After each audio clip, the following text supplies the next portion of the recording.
Nos ha pasado ya un par de veces al profesor Axel Gasquet y a mí que cuando íbamos a editar un libro sobre literatura hispano-filipina, los revisores leían los capítulos y nos preguntaban que por qué poníamos en el título la palabra literatura, en lugar de poner textos o escrituras. El problema, según estos revisores, es que los géneros de las obras que se analizaban en el libro no parecían corresponderse con los géneros literarios clásicos. Entre esas obras que no les encajaban como literarias, había cuentos folclóricos, biografías, libros de viaje, ensayos, editoriales y artículos periodísticos o incluso discursos. Aunque a lo largo de la historia de la literatura hispano-filipina, encontramos géneros tradicionales, muchas veces hemos encontrado textos difíciles de clasificar por las especiales necesidades expresivas del contexto filipino. Y esto a pesar de que hay muchísimos poemarios, como podemos comprobar en la web Filiteratura, y cuentos cortos que, aunque no se solían recopilar en volúmenes, se publicaban todas las semanas en diferentes periódicos. Pero vamos a imaginar que somos escritores o escritoras filipinas en una época en que se está luchando por la decolonización del país, como pasó intermitentemente entre 1873 y 1946, y que aspiramos a la formación de una unidad nacional, como sucedió en ese momento, y mucho después, hasta prácticamente el presente. Pues lo lógico es que no imitemos simplemente las formas literarias occidentales. ¿Cómo integras en la cultura la literatura previa a la invasión occidental? En el caso de la tradición hispano-filipina se hace al menos de dos maneras. Por un lado, introduciendo temas mitológicos prehispánicos en cuentos folclóricos, que aparecen en los lugares más insospechados, como por ejemplo en un discurso político. Del problema de la recuperación del arte previo a la colonización y a la imitación de formas occidentales habla también Kitlak Tahimik. It's important, especially after our colonization and the way our education system tries to put us on the track of writers or stories done by others. Mm-hmm. That's what I mean by copycat culture. Maybe we have lost touch with the old stories that our grandfathers, who, let's say, made the rice terraces in Ifugao, how they told their stories. Or that we have, because we have seen so many movies that have a certain way of building a story, mm-hmm. we think that oral way, no, the Ifugao way yes. of telling the story. Yeah. Mm-hmm. And especially today, Spider-Man and Captain America and Wonder Woman, and if we only tell those kinds of stories, because that is, they're the most popular or they're the most lucrative. Yeah, accessible. Then we forget who are our local heroes in the forest, our little local heroes in the rice fields. Those stories, in a century ago, more or less, were also told by Filipinos, but written in Spanish. They also tried, our purpose is to preserve that literature because it's getting lost, even destroyed, bring it to more accessible to Filipinos. Por otro lado, por medio de la aparición de características específicas de la literatura prehispánica como es la oralidad. Podemos ver esta oralidad en dos géneros contemporáneos. En primer lugar, en la literatura testimonial, que surge con fuerza a partir de la Segunda Guerra Mundial para expresar el dolor y el trauma. Lo vemos, por ejemplo, en las exclamaciones, reticencias y onomatopeyas que llenan el relato de Paz Zamora Mascuñana Nuestros últimos 5 días bajo el yugo nipón. Todos abajo. El fuego se nos viene encima. ¡Ay! No contábamos con esta nueva fase de crueldad japonesa. Incendiar viviendas antes de que las desalojen sus habitantes y vecinos. Mi dulce hogar, mi querida casita tan llena de recuerdos de padres y abuelos. Tengo que abandonarte. Por un momento pierdo la cabeza.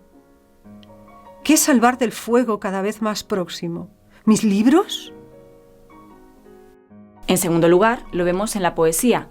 Tenemos ejemplos de romances épicos en español, relacionados con los modelos españoles, pero también con los que se recitaban en lenguas autóctonas contando historias sincréticas que mezclaban épicas locales con épicas españolas medievales. Un ejemplo de aquel sincretismo de los inicios de la colonización española es el caso de las historias sobre Bernardo el Carpio, de los cantares de gesta ibéricos, que aparece en un romance métrico sobre el mismo tema.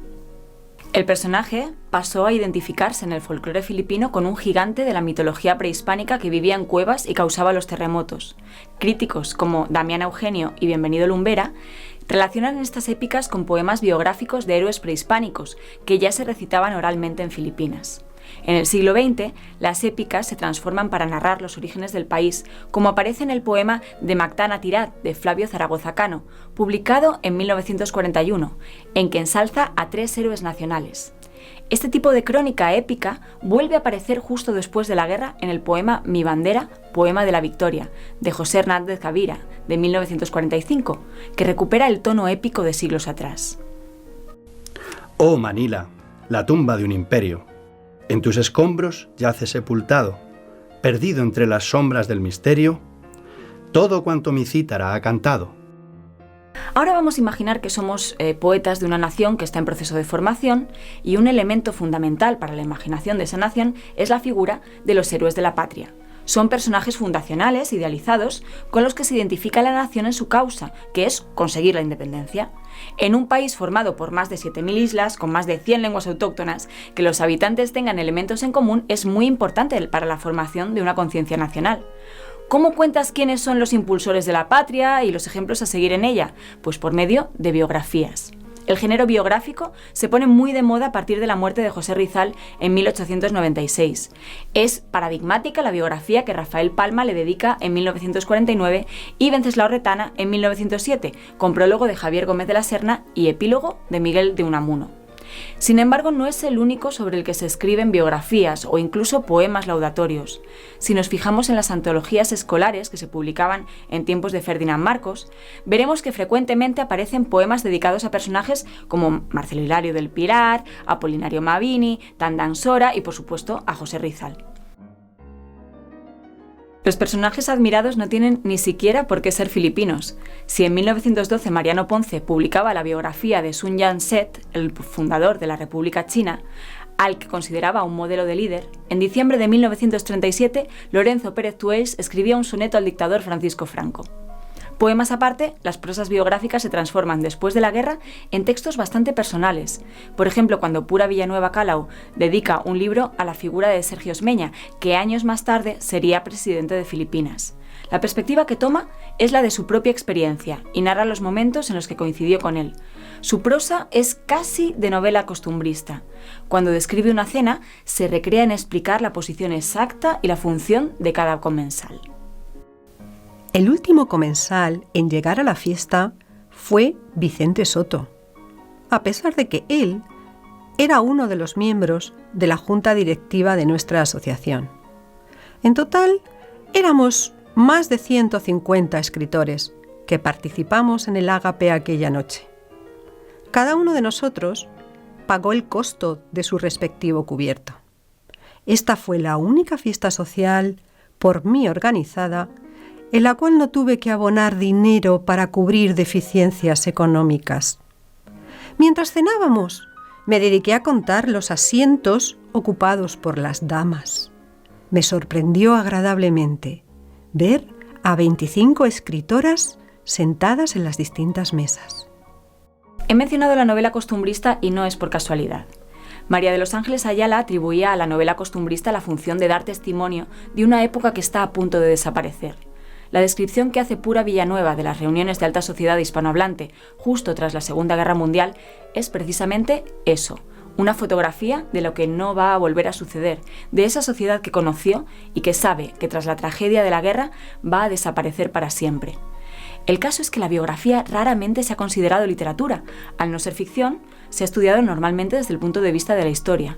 Las biografías filipinas entrarían en la categoría que Shirley Manghini ha llamado outlaw genres. Outlaw genres son aquellos géneros en los que las invenciones narrativas están ligadas a la lucha social, no a la experimentación puramente estética.